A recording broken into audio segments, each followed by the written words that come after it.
Hello everyone, कैसे हैं आप लोग। न्यू गुरुकुल में आप लोगों का पुनः एक बार फिर से स्वागत है। आइए हम लोग मैथ के एक महत्वपूर्ण चैप्टर लाभ और हानि को पढ़ते हैं। लाभ और हानि।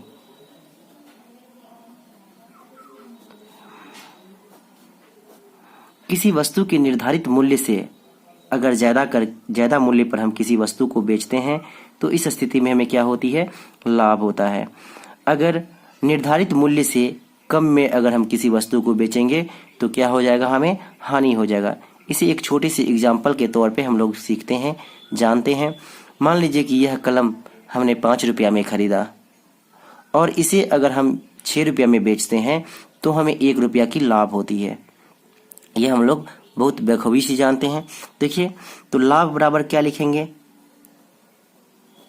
लाभ बराबर हो जाएगा आपको विक्रय मूल्य, विक्रय मूल्य माइनस क्रय मूल्य, विक्रय मूल्य माइनस क्रय मूल्य।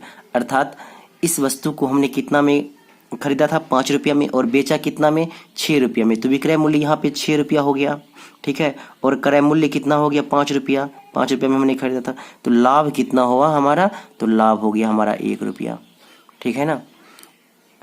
इसी प्रकार से अगर हम पूछें कि लाभ प्रतिशत बराबर क्या होगा, तो प्रतिशत लाभ बराबर हो जाएगा आपको लाभ बटे क्रय मूल्य। प्रतिशत पूछ रहा है तो 100 से हम लोग क्या करेंगे, गुना कर देंगे। तो लाभ या हानि हम लोग क्रय मूल्य पर निकालते हैं, ये चीज आप लोग याद रखिएगा। आगे बढ़ते हैं और देखते हैं हानि।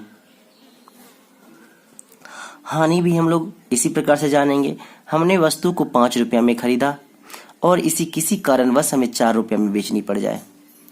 वस्तु को हमने 5 रुपया में खरीदा था, अर्थात क्रय मूल्य हमारा कितना हो गया, 5 रुपया क्रय मूल्य ज्यादा हो गया, तो क्रय मूल्य माइनस विक्रय मूल्य।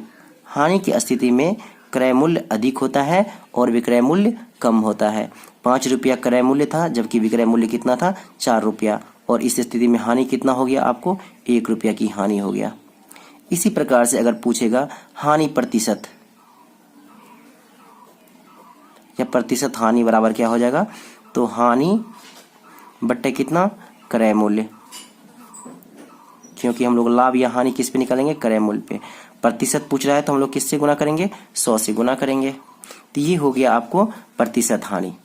अब एक चीज देखिए, अगर किसी वस्तु का क्रय मूल्य दिया हो, ठीक है, क्रय मूल्य दिया हो और लाभ प्रतिशत या हानि प्रतिशत भी दिया हो, और तब इस स्थिति में अगर विक्रय मूल्य पूछ रहा हो, विक्रय मूल्य पूछ रहा हो अर्थात सेल प्राइस पूछ रहा है, ठीक है। हमें दिया है क्या चीज, क्रय मूल्य दिया है अर्थात कॉस्ट प्राइस दिया हुआ है, और प्रतिशत लाभ या हानि दिया हुआ है, प्रतिशत लाभ या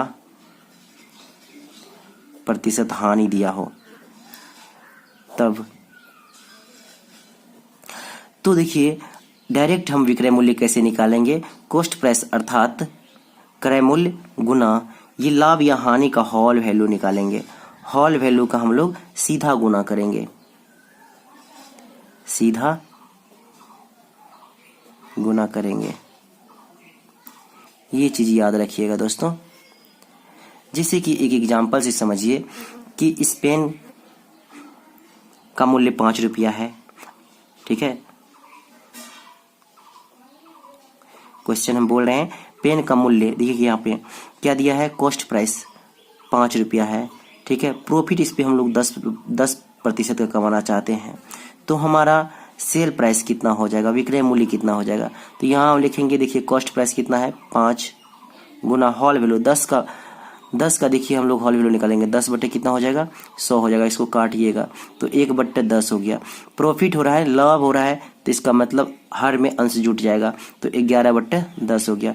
इसको गुना करेंगे तो 11 बट्टे कितना हो गया, 10 हो गया। अब इसको काटिएगा तो 5 का अंक 5 और 5 दूनी 10, अर्थात 11 बट्टे कितना हो गया, 10। इसको हल कीजिएगा तो 5 रुपया अर्थात 5.5 रुपया हो गया।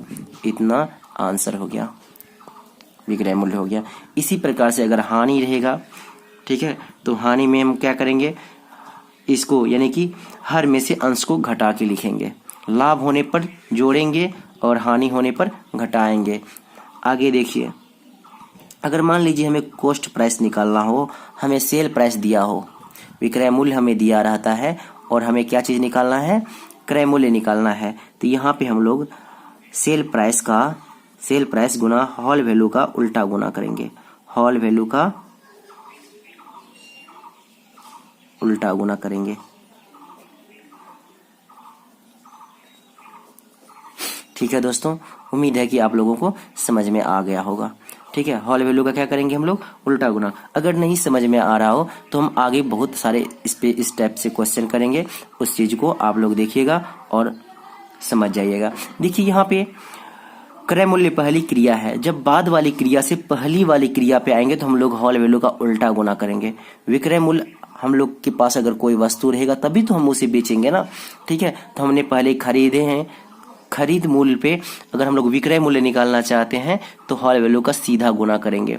अब एक चीज देखिएगा, ठीक है, क्रय मूल्य हमेशा 100% होता है। क्रय मूल्य कितना प्रतिशत होता है, 100%।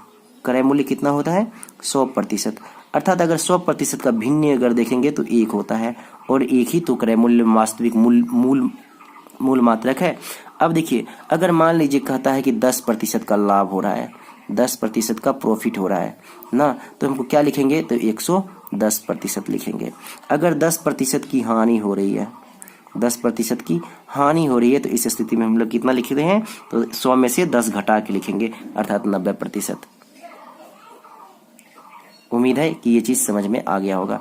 आगे हम लोग प्रश्न में पढ़ते हैं और देखते हैं पहला नंबर प्रश्न। दोस्तों पहला प्रश्न है, मीनल ने एक कार को 2,50,000 रुपया में खरीदी तथा 3,48,000 में बेच दी, तो उस कार पर कितने प्रतिशत का लाभ हुआ। यहाँ हम लोग सॉल्यूशन को देखते हैं। कॉस्ट प्राइस कितना है, अर्थात क्रय मूल्य कितना है, तो 2,50,000, और यहाँ पे सेल प्राइस कितना है, तो 3,48,000। देखिए प्रतिशत में पूछ रहा है, हमें वैल्यू किस में निकालना है, प्रतिशत में। तो इस मान को हम लोग अनुपात में भी लिख सकते हैं, 30 कट गया। अब यहाँ पे हो गया 250 और यहाँ हो गया 348। ठीक है, ये देखिए आपको कॉस्ट प्राइस कितना 250 हो गया और सेल प्राइस कितना 348। तो इस स्थिति में हम लोग को लाभ कितना हो गया, विक्रय मूल्य अधिक है तो विक्रय मूल्य माइनस क्रय मूल्य बराबर कितना, लाभ। तो लाभ कितना 98 रुपया का हो गया। ठीक है, 98 रुपया का लाभ है। प्रतिशत लाभ पूछ रहा है, तो प्रतिशत लाभ बराबर हम लोगों ने क्या सीखा है, लाभ बट्टा क्रय मूल्य। तो लाभ कितना है 98 बट्टा क्रय मूल्य कितना 250 गुना कितना 100। यहाँ देखिए प्रतिशत मान पूछ रहा है, क्या चीज, प्रतिशत लाभ पूछ रहा है, इसीलिए हमने इसका क्या किया, आपको अनुपात में इसको लिखे हैं। अब देखिए 50 दूनी 100, 50 पंचा 250, इसको गुना कीजिएगा तो ये आपको हो जाएगा 8 दूनी 16, 9 दूनी 18, 1 19, 196 बट्टे 5। इसको अगर हल कीजिएगा तो कितना हो जाएगा आपको, 5 तिया 15, यहाँ पे 4 बच गया, यहाँ पे 6 है 46 हो गया, 9 पचा 45, फिर 1 बच गया, दशमलव दीजिएगा 10 हो जाएगा, और 5 दूनी 10, अर्थात इतना प्रतिशत 39.2% हमारा क्या हो गया, आंसर हो गया। आगे प्रश्न को देखिए, दूसरा नंबर प्रश्न है, कहता है कि एक व्यक्ति ने कुछ वस्तुएं P प्रति दर्जन की भाव से खरीदता है तथा P/8 प्रति वस्तु के भाव से बेच देता है, तो उसका प्रतिशत लाभ क्या होगा। यहाँ पे देखिए इसका सॉल्यूशन हम लोग कैसे करेंगे। देखिए यहाँ पे कहता है P में 12 वस्तु यानी 1 दर्जन, 12 वस्तु का दाम, 12 वस्तु का मूल्य कितना हो गया आपको, P हो गया। तो एक वस्तु का मूल्य कितना हो जाएगा आपको, P/12 हो जाएगा। ठीक है, इसी प्रकार से ये तो हमारा हो गया क्या चीज, क्रॉस कॉस्ट प्राइस। ठीक है, लेकिन सेल प्राइस क्या है आपका, देखिए सेल प्राइस कहता है कि आपको P/8 के भाव से बेच दिया, अर्थात P में 8 ही वस्तु बेचता है। ठीक है, यहाँ पे विक्रय मूल्य। अब देखिए हमको विक्रय मूल्य प्रतिशत कैसे निकालेंगे, विक्रय मूल्य प्रतिशत, विक्रय मूल्य प्रतिशत, विक्रय मूल्य प्रतिशत बराबर क्या था, अगर विक्रय मूल्य बट्टा क्या क्रय मूल्य, P/12 गुना 100। अब देखिए यहाँ से P से P कैंसिल हो गया, यहाँ पे ये 8 नीचे चला जाएगा और 12 ऊपर चला जाएगा, तो क्या हो गया 12/8 और गुना कितना 100। अब इसको हल कीजिएगा, 2 चौके 8, 3 चौके 12, इसको हल कीजिएगा, 2 कंग 2 और 50 दूनी 100, ये हो गया 150। विक्रय मूल्य प्रतिशत कितना हो गया 150 हो गया। अब देखिए क्रय मूल्य कितना होता है, तो 100% होता है। 100 से कितना अधिक है 50 अधिक है, 100 से कितना अधिक है 50 अधिक है, इसलिए ये हो गया लाभ प्रतिशत कितना 50%। यही हो गया आंसर। देखिए इसको दूसरे मेथड से भी बना सकते हैं क्योंकि वस्तु पे है। सेकेंड मेथड में यहाँ पे शॉर्ट देख लीजिए, यहाँ पे देखिए कहता है कि P रुपया में 12 वस्तु खरीदा।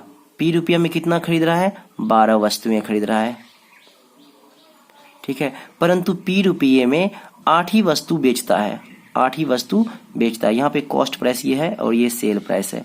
यहाँ पे देखिए 4 वस्तु का इसे बेनिफिट हो रहा है। कितने वस्तु का बेनिफिट हो रहा है 4 वस्तु का। तो यहाँ पे लाभ हो रहा है ना 4 वस्तु का, 4 वस्तु का लाभ हो रहा है कितना पे, तो 8 पे। ऐसे भी हल कर सकते हैं और गुना 100, इसको चरकंक 4, 4 दूनी 8, इसको काटिएगा 50 दूनी 100, अर्थात कितना हो गया 50% का लाभ। इसको इस प्रकार से भी आप सॉल्व कर सकते हैं। आगे बढ़ते हैं और देखते हैं तीसरा नंबर प्रश्न। तीसरा नंबर प्रश्न कहता है, हल देखिए, तीसरा नंबर प्रश्न कहता है कि एक व्यक्ति ने कोई पुस्तक 891 रुपये में बेचकर लागत का 1/10 लाभ कमाया। देखिए लागत ये जो होता है आधार मूल्य होता है, बट्टे वाला जो होता है वो आधार मूल्य होता है, उसका वास्तविक मूल्य होता है। तो देखिए यहाँ पे सीपी कॉस्ट प्राइस कितना हो गया, अनुपात में 10 हो गया। यहाँ पे प्रॉफिट कितना है आपको 1 रुपया, 10 में कितना प्रॉफिट कमा रहा है 1 का कमा रहा है। तो यहाँ पे सेल प्राइस कितना हो जाएगा, हमने पढ़ा है विक्रय मूल्य बराबर क्या होता है क्रय मूल्य प्लस लाभ। तो ये हो गया 11, अर्थात 11 अनुपात डिनोट करता है कितना को, ये विक्रय मूल्य हो गया और इतना में बेचा है, तो विक्रय मूल्य का अनुपात विक्रय मूल्य के साथ। तो 11 का अंक 11, 11 8 और 11 का अंक 11, 11 से काटिएगा तो कहता है कि क्रय मूल्य कितना है अनुपात में 10 है, तो 10 और यहाँ पे 81 से गुना कर दीजिएगा, यहाँ पे 810 रुपया इसका क्या हो गया क्रय मूल्य हो गया। ये हमारा क्या हो गया आंसर हो गया। ठीक है दोस्तों, उम्मीद करते हैं आपको समझ में आया होगा। ठीक है, इसको आप सेकेंड मेथड से भी बना सकते हैं।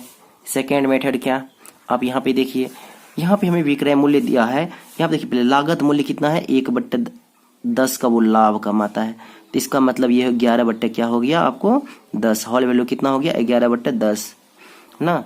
अब कहता है क्या चीज, यहाँ पे देखिए लाभ कमाता है क्रय मूल्य, सीपी मालूम करना है ना आपको, सीपी मालूम करना, सेल प्राइस एसपी दिया हुआ है, तो 891 हॉल वैल्यू का क्या करेंगे, तो बाद यानी पहली बारी क्रिया कहता है तो हॉल वैल्यू का क्या करेंगे उल्टा गुना करेंगे, बट्टा क्या हो जाएगा 11, इसको काटिएगा 8 का अंक 8 और क्या 11 का अंक 11, अर्थात कितना हो गया 810 रुपया आंसर हो गया।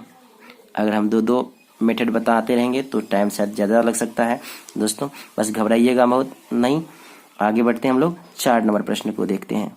4 नंबर प्रश्न कहता है कि एक व्यक्ति ने 2470 रुपया में 26 किग्रा चावल खरीदा, इनमें से उसने 110 रुपया प्रति किग्रा के दर से 10 केजी चावल बेच दिए। अब देखिए इसको हम लोग सॉल्व करते हैं। हमने इस पे 2470 रुपया इन्वेस्ट किया है, 2470 रुपया हमने खर्च किया है और 26 किग्रा चावल खरीदे हैं। इसमें से 110 रुपया प्रति किग्रा दर से 10 केजी चावल बेच दिए। अब देखिए 10 केजी चावल का मूल्य कितना हो गया 110 गुना कितना 10, अर्थात कितना हो गया 1100 रुपया हमने पाया है बेच करके। 70 रुपया की लाभ कमाने के लिए शेष चावल को किस दर पे बेचना पड़ेगा। हमने तो इतना रुपया का फंसाया है, इस पे हम लोग 70 रुपया का मुनाफा कमाना चाहते थे, 70 रुपया हम लोग ऐड कर देंगे, कितना हो गया 0 7 दूनी 14, 4 1 5, यहाँ हो गया 2 2540। इसमें से हमने तो 10 केजी चावल बेच दिया तो 1100 रुपया तो हमें मिल गया है, 1100 रुपया हमें प्राप्त हो चुका है। अब इसमें से घटाइएगा, ठीक है, 5 में से 1 गया, 4 बच गया, यहाँ पे 2 में से 1 गया 1। अब इतने रुपया को हम लोग डिस्ट्रीब्यूट करेंगे कितना केजी में, तो देखिए 26 किग्रा चावल था, हमने 10 किग्रा चावल बेच दिया, तो शेष चावल कितना बच गया तो शेष चावल हम लोग को बच गया है 26 kg माइनस 10 kg बराबर कितना 16 kg। अब 16 kg को हम लोग किस मूल्य पे बेचेंगे, तो 16 से इसमें भागा दे देंगे। 16 नंबर कितना होता है 44 से, अर्थात कितना हो गया 90 रुपये पर kg। आंसर यही हो गया हमारा आंसर। उम्मीद है आप लोगों को अच्छी तरह से समझ में आ गया होगा। आगे बढ़ते हैं हम लोग, देखते हैं 5वां नंबर प्रश्न। 5वां नंबर प्रश्न कहता है कि 2.5 रुपये प्रति पेंसिल की दर से पेंसिल बेचने पर विनोद को 110 रुपया का लाभ होता है। जब 2.5 रुपये प्रति पेंसिल बेच रहा था तो 110 रुपया का लाभ हो रहा है। इतने ही पेंसिल 1 रुपये 75 पैसे प्रति पेंसिल से बेचने से उसे 55 रुपया की हानि होता है। पहले तो लाभ हो रहा था 110 का और 55 रुपया की हानि हो रही है। सोचिए 110 रुपया तो बुढ़ाया ही बुढ़ाया और 55 रुपया एक्स्ट्रा भी जेब से भी देना पड़ा, अर्थात कुल कितना लॉस गया। तो यहाँ पे सॉल्यूशन देखेंगे। अगर मान लीजिए 2.5 रुपया में हम लोग बेच रहे थे और इसको कम कितना कर दिए 175 रुपया में बेचना शुरू कर दिए 1.75। तो अगर हम 75 का अंतर किए तो यहाँ पे हमको लॉस कितना का लग गया है, तो 110 और प्लस कितना 55, अर्थात कितना हो गया यहाँ पे 165 का हमें लॉस लग गया। तो कहता है कि विनोद के पास कुल कितने पेंसिल है, तो एक बराबर निकाल लेंगे 165 बट्टे कितना 0.75, दशमलव को उड़ाएंगे तो इधर 100 हो जाएगा। इसको गुना कीजिएगा, देखिए तो 15 पचे 75 हो जाता है और 15 पचे 5 से काटिएगा 20 पंचे 100। अब इसको काटिएगा 15 का अंक 15 और 15 का अंक 15, कितना हो गया आपको 11 दूनी 22, अर्थात 220। तो कितना विनोद के पास कितना पेंसिल था 220 पेंसिल था। ये हो गया आपको आंसर। आगे बढ़ते हैं और देखते हैं 6 नंबर प्रश्न। कहता है एक व्यक्ति ने एक घोड़ा तथा एक गाड़ी 20,000 रुपया में खरीदे। उसने घोड़े को 20% लाभ पे और गाड़ी को 10% हानि पर बेच दिया। इस प्रकार से उसे कुल सौदे में 2% का लाभ हुआ। तो घोड़े का क्रय मूल्य, यहाँ पे हम लोग सॉल्यूशन देखते हैं। इसी सवाल को हम लोग किस पे एलिगेशन मेथड पे बनाए तो जल्दी बन जाएगा। देखिए क्या करता है, घोड़े पे आपको 20% का लाभ लेता है तो +20, और गाड़ी पे 10% की हानि होती है तो -10, और पूरे सौदे पे 2% का क्या होता है लाभ होता है। तो इसको एलिगेशन पे निकालेंगे, 2 में से 10 घटाएंगे तो कितना हो जाएगा 12 हो जाएगा। इसी प्रकार से 20 में से 2 घटाएंगे तो कितना हो जाएगा 18 हो जाएगा। इसको अनुपात में काटिएगा, 6 दूनी 12 और 6 3 18, अर्थात 2 अनुपात कितना हो गया आपको 3 हो गया। अनुपात कितना 5 अनुपात टोटल, तो बराबर टोटल कितना है 20,000 है। तो 1 अनुपात बराबर कितना हो जाएगा आपको 4000। तो हमें पूछ रहा है कितना किसका, तो घोड़े का पूछ रहा है ना, घोड़े का क्रय मूल्य। तो घोड़े का अनुपात कितना है 2, अर्थात 2 गुना 4000, अर्थात कितना हो जाएगा आपको 8000 रुपया। यही हो गया क्या आंसर। अब देखिए यहाँ पे आगे प्रश्न है कि चाय के मूल्य में 10% की कमी होने से एक व्यापारी 22,500 में 25 किग्रा चाय अधिक खरीद सकता है। तो चाय के मूल्य में प्रति किग्रा कितना। अब देखिए यहाँ पे इसका सॉल्यूशन देखते हैं हम लोग। 10% की कमी हो गई मूल्य में, ठीक है, मूल्य में क्या हो गई है 10% की कमी हो गई है। 10% मान लीजिए अगर 100 रुपये पहले मूल्य था तब कितना हो गया है 90 रुपया ना। तो मात्रा में देखिएगा, मात्रा में मान लीजिए पहले 90 खरीद रहा था, अब कितना खरीद रहा है 100 खरीद रहा है, क्योंकि मूल्य में कमी हो गई है। अनुपात में देखिएगा तो 9 अनुपात कितना 10। इसको हम कितना अधिक खरीदते हैं तो 25 किग्रा अधिक खरीदते हैं, तो 25 से दोनों में गुना कर देंगे। यहाँ पे हो गया आपको 225 और यहाँ पे हो गया 250। अब कहता है कि चाय का मूल्य प्रति किग्रा कितना है, अभी कितना है, ठीक है, खरीद सकता था, ठीक है, ये बाद वाली क्रिया। अभी कितना है, तो अभी तो मान लीजिए यही है ना, यही मूल्य था ना, घटेगा तब तो इतना हम खरीदेंगे ना, अभी तो मात्रा यही है, ठीक है। तो कितना रुपया हम लोग इन्वेस्ट कर रहे हैं, तो 22,500 बट्टा किससे भाग देंगे, तो आपको 225 से। तो इसको काटिएगा 225 का 25, 2 को 0 बैठा दीजिएगा, अर्थात 100 रुपये प्रति केजी, ठीक है।